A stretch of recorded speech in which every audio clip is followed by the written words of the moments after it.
Au matin du 7 juillet 1944, une colonne de camions bâchés s'éleva lentement le long des routes étroites et sinueuses du parc national de San Isabel, au cœur des montagnes du Colorado. À mesure que le convoi gagnait de l'altitude, près de 3000 mètres au-dessus du niveau de la mer, les forêts de pins cédaient la place à des pentes rocheuses baignées d'un air de plus en plus rare.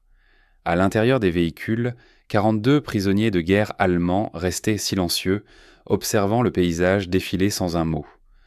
On leur avait simplement annoncé qu'ils allaient être affectés à un détachement de travail spécial, quelque part dans les montagnes. Beaucoup échangèrent des regards entendus. Cet isolement, pensaient-ils, ressemblait étrangement à l'occasion qu'ils espéraient depuis longtemps. Les gardes américains, détendus, presque désinvoltes, donnaient l'impression de sous-estimer ce dont des hommes déterminés étaient capables dans un territoire aussi sauvage. Ce que ces prisonniers s'apprêtaient à vivre allait pourtant bouleverser toutes leurs certitudes sur leur captivité, sur ceux qui les détenaient, et sur la nature même de la guerre, qui les avait arrachés à leur pays natal. Cette affectation en montagne ne deviendrait pas une voie d'évasion, mais une révélation. Un chemin inattendu où des ennemis cesseraient d'être de simples adversaires. L'Obergefreiter Klaus Richter, 26 ans, appuya son visage contre l'ouverture de la toile du camion, scrutant le relief avec l'œil exercé de ceux qui connaissent la montagne. Avant d'être capturé en Tunisie, il avait servi dans les unités alpines en Norvège. Il savait à quelle vitesse un homme pouvait se fondre dans un décor pareil et disparaître sans laisser de traces. À ses côtés, Hans Bergmann, ancien garde forestier bavarois, observait le paysage avec la même attention concentrée. Pour eux, l'erreur américaine semblait évidente. Ils avaient l'impression qu'on leur offrait une opportunité sur un plateau d'argent. Le camp où ils arrivèrent ne ressemblait à rien de ce qu'ils avaient connu auparavant. Camp Hale s'étendait dans une vaste vallée encerclée de sommets vertigineux. Pourtant, les prisonniers ne furent pas conduits vers l'installation principale. On les guida vers un poste secondaire, quelques baraquements en bois manifestement construits à la hâte, entourés d'outils qu'ils reconnurent immédiatement. Scies de bûcherons, haches, chaînes de débardage, instruments de mesure. Un capitaine américain les attendait. Il s'appelait Robert Chen. Bloc-notes à la main, accompagné d'un interprète, il observait le groupe sans hostilité, mais sans familiarité non plus. À 31 ans, ingénieur forestier originaire de l'Oregon, il avait passé l'essentiel de sa vie dans les régions boisées. Son regard était celui d'un homme évaluant une équipe de travail, rien de plus. Par l'intermédiaire du sergent Friedrich Weber, germano-américain, le capitaine exposa leur mission. Le service forestier des États-Unis avait besoin de bois, pas n'importe lequel, mais un bois de qualité, issu d'arbres de haute altitude. Les prisonniers seraient chargés d'abattre et de transformer ce bois sous supervision américaine pour répondre aux besoins de l'effort de guerre. Weber traduisait calmement pour ceux qui maîtrisaient mal l'anglais, mais l'esprit de Richter était déjà ailleurs. La ville la plus proche se trouvait à des kilomètres, au bout de routes dangereuses. La forêt, elle, s'étendait sur des centaines de kilomètres carrés. Dans un tel environnement, la surveillance ne pouvait être que limitée. Il croisa le regard de Bergmann et il eut exactement la même réflexion. Ce qu'ils ignoraient, c'est que le capitaine Chen avait grandi en écoutant les récits de son grand-père, ancien bûcheron, dans le nord-ouest Pacifique. Il savait ce que les hommes imaginent lorsqu'ils découvrent une nature intacte. Et il savait aussi que la montagne décide seule de ceux qu'elle laisse vivre et de ceux qu'elle engloutit. La première semaine se déroula, du moins en apparence, exactement comme les prisonniers s'y attendaient. Chaque matin, le réveil sonnait à 6 heures. Le petit déjeuner, flocons d'avoine, pain et café, était simple, sans fioriture, mais suffisant. Ensuite, les hommes étaient répartis en équipes et conduits dans la forêt. Le travail était éprouvant. L'effort physique, combiné à l'altitude, faisait halter même les plus robustes. L'air raréfié doublait la difficulté de chaque geste. Pourtant, pour des hommes ayant survécu au désert africain et à la traversée de l'Atlantique, dans des cales surpeuplées, cela restait supportable. Ce qui les surprit véritablement, c'était le matériel. Les scies étaient neuves, parfaitement affûtées, avec des lames de rechange disponibles à la moindre usure. L'équipement de sécurité était complet. Lunettes de protection, gants, bottes adaptées au terrain de montagne. Au début, les prisonniers y virent une forme d'insouciance américaine, un gaspillage de ressources incompatibles avec une guerre totale. Mais jour après jour, d'autres détails vinrent s'ajouter. La nourriture s'améliora rapidement. Dès le troisième jour, les repas comprenaient des légumes frais, des pommes de terre, parfois même de la viande. Rien à voir avec les soupes clairsemées auxquelles ils étaient habitués dans d'autres camps. Ici, les portions nourrissaient réellement des hommes soumis à un travail pénible. Georg Fischer, ancien employé d'un dépôt de ravitaillement, fit remarquer qu'ils mangeaient mieux qu'au cours des 2 dernières années de service actif. Les gardes, eux aussi, sortèrent de l'ordinaire. Ils n'étaient que 8 pour 42 prisonniers, un chiffre presque dérisoire. Mais ce n'étaient ni des jeunes recrues nerveuses, ni des hommes en quête d'autorité. La plupart étaient des plus âgés, vétérans de la Première Guerre mondiale, portant leurs fusils avec une aisance tranquille, sans chercher à intimider.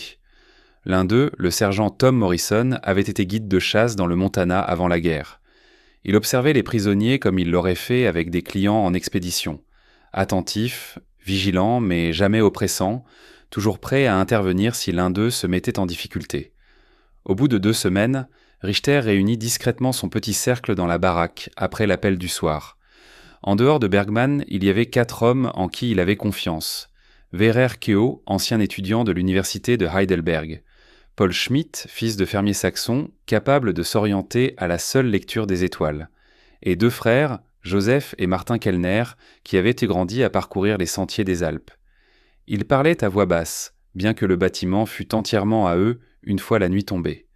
Richter exposa le plan qu'il mûrissait depuis plusieurs jours. Ils partiraient une nuit sans lune, profitant de la rotation des gardes lorsque Morrison assurait le service de minuit. À près de 50 ans, le sergent était le plus âgé du groupe.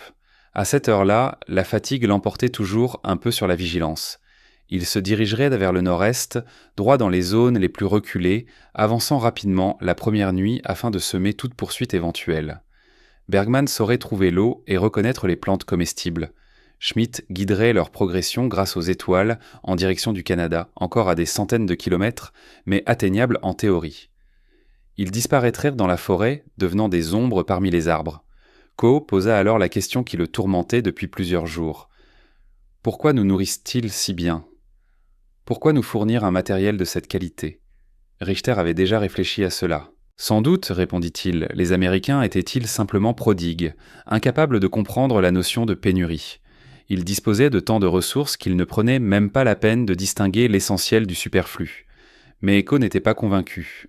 Avant la guerre, il avait étudié l'économie et s'était intéressé à la puissance industrielle américaine.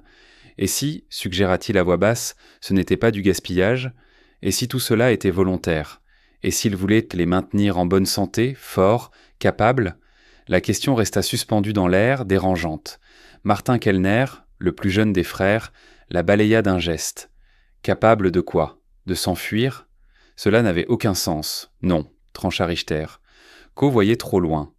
Les Américains étaient simplement trop indulgents, amollis par l'abondance, et cette faiblesse jouerait en leur faveur. Ils fixèrent la date. La nuit du 3 août 1944, 3 semaines plus tard. Assez de temps pour observer le terrain, mémoriser les itinéraires, se préparer. Durant ces 3 semaines, pourtant, d'autres événements vinrent troubler leur certitude. Le capitaine Chen commença à se joindre à eux en forêt, non pour surveiller mais pour travailler. Il prenait une scie et coupait à leur côté, avec des gestes sûrs et précis. Par l'intermédiaire du sergent Weber, il donnait parfois des conseils. Un meilleur angle d'entaille, une manière plus sûre de guider la chute d'un arbre. Lorsqu'on l'interrogeait, il répondait sans condescendance, expliquant les raisons derrière chaque méthode. Un après-midi, une veuve noire, une branche morte coincée en hauteur d'un, se détacha brusquement lors d'un abattage. Elle tomba droit sur Joseph Kellner, occupé à l'autre extrémité d'une scie à 2 hommes. Chen, à une dizaine de mètres, cria un avertissement et s'élança, poussant Joseph hors de danger. La masse de bois mort, facilement plus de 90 kilos, s'écrasa exactement à l'endroit où il se tenait une seconde plus tôt. Chen l'aida à se relever, vérifia qu'il n'était pas blessé, puis retourna simplement à son poste, comme si rien d'exceptionnel ne s'était produit. Ce soir-là, Joseph confia à son frère qu'un officier américain lui avait sans doute sauvé la vie. Martin ne savait pas comment interpréter cela. Ils étaient ennemis. Il prévoyait de s'évader. Et pourtant, le danger avait été réel.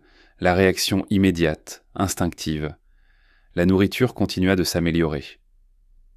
À la fin juillet, il recevait de la viande 3 fois par semaine, du pain frais chaque jour, et le dimanche, un dessert, une tarte aux pommes préparée par la cuisine du camp principal. Georg Fischer fit ses comptes. Il consommait près de 3000 calories par jour, exactement ce que recommandaient les normes pour un travail physique intense en altitude. Ce n'était pas de la négligence, c'était calculé. Le travail lui-même révélait une logique inattendue. Il ne rasait pas la forêt, ce qui aurait été bien plus rapide. Chen leur enseignait au contraire l'abattage sélectif. Prélever les arbres arrivés à maturité, préserver les jeunes pousses, ouvrir la canopée juste assez pour laisser passer la lumière. Il s'agissait de gestion forestière, pas de pillage. Cela exigeait réflexion, méthode, respect. Presque malgré lui, Ko se prit d'intérêt pour ces techniques. Il posa des questions à Weber, qui les transmettait à Chen, lequel répondait longuement. Le capitaine expliquait que ces forêts survivraient à la guerre. Les arbres abattus aujourd'hui seraient remplacés par ceux qu'ils protégeaient. En Amérique, disait-il, les camps de bûcherons avaient appris à leurs dépens les règles de la durabilité. Exploiter trop vite et la forêt meurt. Travailler avec son rythme naturel et elle donne indéfiniment. Cette vision paraissait étrange à des hommes, formés dans un système fondé sur la guerre totale, sur l'exploitation maximale de chaque ressource au service de la victoire.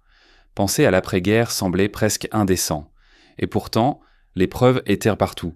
Le marquage précis des arbres, les opérations de replantation, l'inquiétude sincère dans la voix de Chen lorsqu'il parlait de la santé de la forêt. Le soir, Morrison commença à proposer des cours d'anglais. Rien d'obligatoire, simplement une invitation. Une douzaine de prisonniers, Ko parmi eux, acceptèrent. Morrison enseignait avec patience et bonne humeur, ponctuant les leçons d'histoire sur le Montana, sans savoir encore que ces heures tranquilles allaient, elles aussi, contribuer à ébranler des convictions bien plus profondes. Morrison se montrait patient et d'un naturel chaleureux. Entre deux exercices de vocabulaire, il racontait des anecdotes sur le Montana, ses plaines, ses forêts, ses hivers interminables. Il parlait aussi de son fils, engagé dans le Pacifique, et de l'espoir obstiné qu'il nourrissait chaque jour, le voir rentrer vivant. Peu à peu, les prisonniers se mirent eux aussi à parler. Ils évoquaient leurs familles restées en Allemagne, les maisons qu'ils avaient quittées, les peurs qu'ils gardaient enfouies. Le 3 août approchait. Richter et son groupe poursuivaient leurs préparatifs, mais la certitude froide qui les animait au début s'effritait lentement, rongée par une accumulation de détails discordants. L'évasion restait prévue. Le plan tenait. Pourtant, quelque chose troublait la netteté de leur intention. Des faits, anodins pris isolément, venaient fissurer le récit qu'ils s'étaient construit. 2 jours avant la date fixée, un événement fit basculer le fragile équilibre. Un orage surgit de l'ouest, l'un de ces violents orages de montagne capables de transformer un après-midi lumineux en crépuscule menaçant. Chen ordonna aussitôt le retour de toutes les équipes au camp, craignant la foudre dans les zones dégagées. Mais la tempête se déchaîna plus vite que prévu. L'équipe de Richter se retrouva coincée sur une crête. La pluie fouettait à l'horizontale. La visibilité se réduisait à quelques mètres. Morrison était avec eux, accompagné d'un jeune garde nommé Davis. Dans la confusion, le groupe se dispersa. Richter, Bergman et Keogh se réfugièrent sous un surplomb rocheux avec Morrison. Davis, lui, avait continué plus en avant avec les autres. Un éclair frappa un arbre à moins de 100 mètres. Le tonnerre éclata aussitôt, assourdissant. La radio de Morrison ne fonctionnait plus, perturbée par l'humidité ou les interférences électriques. Ils espéraient une accalmie, mais l'orage redoubla d'intensité. La température chuta brutalement. À cette altitude, même en août, être trempé signifiait risquer l'hypothermie. Morrison prit alors une décision. Il connaissait une cabane du service forestier à environ 1 mile à l'est. Il s'y rendrait et attendrait les Mountainers à la fin de la tempête à l'abri. La marche fut éprouvante. Vent, pluie, éclairs incessants, sol rendu traître par les torrents improvisés. Morrison avançait sans hésitation, guidé par une connaissance parfaite du terrain. Lorsqu'ils atteignirent enfin la cabane, petite mais solide, il alluma un feu dans le poêle en fonte pendant que les 3 Allemands se débarrassaient de leurs vêtements détrempés. Pendant 2 heures, ils restèrent là à écouter l'orage frapper les murs. Morrison sortit une réserve de café et fit circuler une unique tasse en métal. Et dans cet intervalle suspendu, sans autre occupation que l'attente, il se mit à parler. Il raconta sa vie d'avant-guerre, les années de la Grande Dépression, quand le travail avait disparu et que sa famille avait frôlé la famine, les camps de bûcherons qui les avaient sauvés, offrant un salaire quand il n'y avait rien d'autre. les forêts qui avaient nourri les siens pendant des générations. Il parla de son grand-père, immigré écossais, et de ce que signifiait recommencer à zéro dans un pays inconnu. Il évoqua encore son fils, là-bas dans le Pacifique, et la peur quotidienne de recevoir un télégramme. Il ne faisait pas de discours. Il ne cherchait pas à convaincre. Il parlait simplement comme parlent les hommes retenus prisonniers par le temps et les éléments, remplissant le silence de souvenirs. Coe se surprit à répondre. Il parla de ses études à Heidelberg, de son amour pour la littérature et l'économie, de son rêve, avant la guerre, de devenir enseignant. Bergman évoqua sa forêt bavaroise, les arbres qu'il reconnaissait individuellement, les générations de sa famille qui avaient travaillé cette même terre. Richter, plus réservé, parla de la Norvège, la beauté austère des montagnes du Nord, la lumière étrange des nuits d'été qui ne s'assombrissent jamais vraiment. Morrison écoutait chacun avec la même attention respectueuse. Lorsque l'orage se calma enfin et qu'ils regagnèrent le camp, retrouvant les autres sains et saufs, quelque chose avait changé. Aucun d'eux n'aurait su dire quoi exactement, mais le déplacement était réel. La nuit du 3 août arriva. Comme prévu, Richter réunit son groupe. Ils avaient patiemment rassemblé des provisions, des allumettes, un couteau que Kao utilisait pour sculpter et n'avait jamais rendu, de la nourriture sèche dérobée en petite quantité sur plusieurs semaines et une boussole que Richter avait réussi à se procurer. Tout était prêt. Mais dans l'obscurité, Richter prononça des mots qu'il n'avait pas préparés. Il décrivit l'itinéraire, le plan, la logique qui le sous-tendait. Puis il ajouta autre chose, quelque chose qui le surprit lui-même. Il parla de Morrison dans la cabane, de Chen qui avait poussé Joseph Kellner hors de la trajectoire de la branche meurtrière, de la tarte aux pommes du dimanche, des cours d'anglais, de cette exploitation forestière pensée pour préserver des arbres que personne parmi eux ne verrait jamais adultes. Et il posa la question qui s'était imposée à lui, lentement, inexorablement. De quoi essayons-nous réellement de nous échapper ? Pas de la cruauté, pas de la faim, pas des mauvais traitements. Rien de tout cela n'existait ici. Était-ce la captivité, alors ? Oui, techniquement, ils étaient les prisonniers. Mais que signifiait ce mot lorsqu'ils mangeaient ce mieux qu'en service actif, qu'ils étaient traités avec plus de respect que par nombre de leurs propres officiers et qu'ils accomplissaient un travail qui avait un sens réel ? Vera prit la parole calmement, d'une voix ferme. Lui aussi réfléchissait depuis longtemps à la puissance industrielle américaine, aux chiffres qu'il avait étudiés avant la guerre. Il n'avait jamais vraiment voulu y croire. À l'époque, il avait mis ces chiffres sur le compte de la propagande ou de l'exagération. Pourtant, tout ce qu'il vivait dans ces montagnes venait confirmer cette réalité. Le matériel remplacé sans discussion dès qu'il s'abîmait. La nourriture qui arrivait régulièrement sans pénurie. Cette abondance tranquille qui n'était pas de l'insouciance, mais simplement l'état normal des choses. Si un pays pouvait se permettre de traiter des prisonniers de cette manière tout en menant une guerre sur deux fronts, que disait cela de la force relative des nations en conflit, et surtout de celles qui étaient réellement en train de gagner ? C'étaient des pensées dangereuses, des pensées qui entraient en contradiction directe avec tout ce qu'on leur avait enseigné, avec la certitude martelée de la supériorité de leur propre système. Bergman, le forestier, ajouta sa propre observation. L'abattage sélectif, la gestion réfléchie de la forêt, cette volonté évidente de penser à l'après-guerre. Tout cela trahissait un pays convaincu de sa victoire, déjà tourné vers le temps de paix, suffisamment sûr de lui pour investir dans la durabilité plutôt que dans l'exploitation brutale. C'était l'exact opposé de la guerre totale. Ce n'était pas seulement une autre stratégie, c'était une autre vision du monde. Les frères Kellner, Joseph et Martin étaient sans doute les plus déchirés. Jeunes, ils n'avaient connu que la discipline militaire. On leur avait appris que s'évader relevait du devoir. Pourtant, Joseph ne parvenait pas à oublier la pression des mains de Chen le repoussant hors du danger, cette décision instantanée de risquer sa propre blessure pour sauver un ennemi. Que signifiait le devoir face à une telle humanité ? Paul Schmitt, le fils de paysan capable de lire les étoiles, formula l'argument final. S'il s'évadait, où irait-il réellement ? Le Canada se trouvait à des centaines de kilomètres de nature sauvage prête à les tuer de 1000 façons différentes. Et même s'ils y parvenaient, ensuite, tenter de rejoindre l'Allemagne alors que la guerre faisait encore rage, ils n'avaient ni papier, ni argent, ni réseau.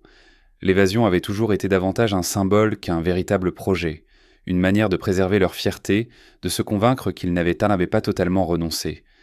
Mais peut-être, suggéra Schmitt avec prudence, existait-il d'autres façons de conserver sa dignité ? Peut-être que refuser de fuir des hommes qui les traitaient avec justice constituait en soi une forme de courage. Ils parlèrent toute la nuit. Ces 6 hommes qui, quelques semaines plus tôt, rêvèrent de disparaître dans la montagne. À l'aube, ils prirent une décision qui leur aurait semblé impensable auparavant. Ils resteraient, non par résignation, mais par choix. Ils choisissaient la réalité plutôt que l'idéologie, l'humanité plutôt que la haine. Richter rassembla les provisions accumulées et les enterra dans la forêt, une petite cache qui ne serait jamais retrouvée. Puis ils regagnèrent leur baraquement et dormirent quelques heures avant l'appel du matin. Lorsque le capitaine Chen les conduisit en forêt ce jour-là, il remarqua immédiatement un changement. Leur attitude était différente. Ils travaillaient avec une concentration nouvelle, posèrent davantage de questions, prenaient un véritable soin à la qualité de leur travail. Chen ne dit rien, mais échangea un regard avec Morrison. Ils comprirent tous deux que quelque chose avait basculé. Au fil des mois, la dynamique du camp continua d'évoluer. Les prisonniers devinrent de véritables bûcherons, leur rendement augmentant non sous la contrainte, mais grâce à leurs compétences croissantes. Chen commença à les associer aux décisions. Quelles zones exploiter ensuite, comment aborder certains terrains difficiles, où concentrer les efforts de replantation. Vercook devint peu à peu un intermédiaire officieux, traducteur et lien humain, son anglais s'améliorant suffisamment pour permettre des échanges directs. Aux nouveaux prisonniers arrivant d'autres camps, il expliquait ce qui rendait cet endroit différent. Ce n'était pas que les Américains étaient faibles, disait-il, c'était qu'ils étaient assez sûrs d'eux pour se permettre d'être humains. Noël 1944 arriva et les montagnes étaient ensevelies sous la neige. L'exploitation forestière ralentit sans jamais s'interrompre complètement. La veille de Noël, le personnel du camp organisa une célébration. Un sapin décoré, choisi par Bergman avec l'œil attentif d'un forestier, fut installé dans la baraque. Il y eut des cadeaux, modestes, souvent pratiques, mais emballés et distribués avec soin. Le cuisinier avait préparé un véritable festin. Dinde, pommes de terre, légumes et 3 sortes de tartes. Morrison entonna des chants de Noël, bientôt rejoints par des gardes et des prisonniers. Des chansons anciennes, au-delà des frontières et des uniformes. Dans une baraque de bois perchée à plus de 3000 mètres d'altitude, d'anciens ennemis chantaient ensemble, leurs voix résonnant dans la vallée enneigée. Le capitaine Chen écoutait depuis l'entrée. Et si ses yeux étaient humides, personne n'en fit la remarque. Au printemps 1945, les nouvelles commencèrent à filtrer. Les forces allemandes reculant sur tous les fronts. Des villes tombaient, des territoires étaient perdus. Les prisonniers accueillirent ces informations avec des sentiments mêlés, la douleur pour leur pays, l'inquiétude pour leur famille, mais aussi un soulagement diffus. La guerre, qui avait semblé interminable, touchait enfin à sa fin. En mai, la nouvelle de la capitulation allemande arriva. Le camp se rassembla pour entendre l'annonce officielle, traduite par le sergent Weber. Les hommes restèrent silencieux, intégrant la réalité de leur défaite totale. Par l'intermédiaire de Weber, le capitaine Chen s'adressa à eux. Il parla du travail qui continuerait, du bois encore nécessaire, de la forêt qui avait toujours besoin de soins. Il leur expliqua que des dispositions seraient prises pour leur retour en Allemagne, mais que cela demanderait du temps, probablement plusieurs mois. D'ici là, ils resteraient sur place et poursuivraient leur travail jusqu'à ce que les transports puissent être organisés. Puis il ajouta quelque chose qui en surprit plus d'un. Il les remercia, non pas parce qu'ils étaient en fait des prisonniers contraints de travailler, mais parce qu'ils avaient choisi de bien travailler. Ils avaient acquis des compétences, produit quelque chose d'utile, conservé leur dignité jusque dans la défaite. Cela comptait, dit Chen, et cela compterait encore davantage lorsqu'ils rentreraient chez eux pour participer à la reconstruction de ce qui avait été détruit. L'exploitation forestière se poursuivit tout au long de l'été, puis de l'automne. Lorsque les premiers groupes quittèrent le camp pour les procédures de rapatriement, en novembre 1945, des milliers de mètres cubes de bois avaient été abattus, des hectares de forêt replantés et des infrastructures mises en place, des installations qui serviraient le service forestier pendant des décennies. Mais surtout, ces hommes avaient appris quelque chose d'essentiel, sur eux-mêmes comme sur ceux qui avaient été leurs ennemis. Klaus Richter fut parmi les derniers à partir, en décembre 1945. Le jour de son départ, le capitaine Chen lui offrit un modeste présent, un ouvrage consacré aux pratiques forestières américaines, accompagné d'une dédicace suggérant que ces méthodes pourraient être utiles à la reconstruction des forêts européennes après la guerre. Richter serra la main du capitaine et le remercia dans un anglais appliqué, presque solennel. Morrison accompagna plusieurs des prisonniers jusqu'au camion qui les conduirait vers le centre de transit. Il serra chaque main, souhaita bonne chance, rappela de rester prudent. Arrivé devant Verer Cook, l'ancien étudiant devenu son ami au fil des mois de cours d'anglais, il l'enlaça brièvement. « Rentre chez toi, lui dit-il. Enseigne ce que tu as appris ici. Pas seulement sur les arbres, mais sur les hommes. » Les anciens prisonniers de ce camp de montagne se dispersèrent dans une Allemagne dévastée, retrouvant des villes en ruine et un pays cherchant à comprendre comment il avait pu sombrer si profondément. Beaucoup se tournèrent vers la foresterie ou la protection de la nature, appliquant dans les forêts européennes les techniques apprises dans les montagnes du Colorado.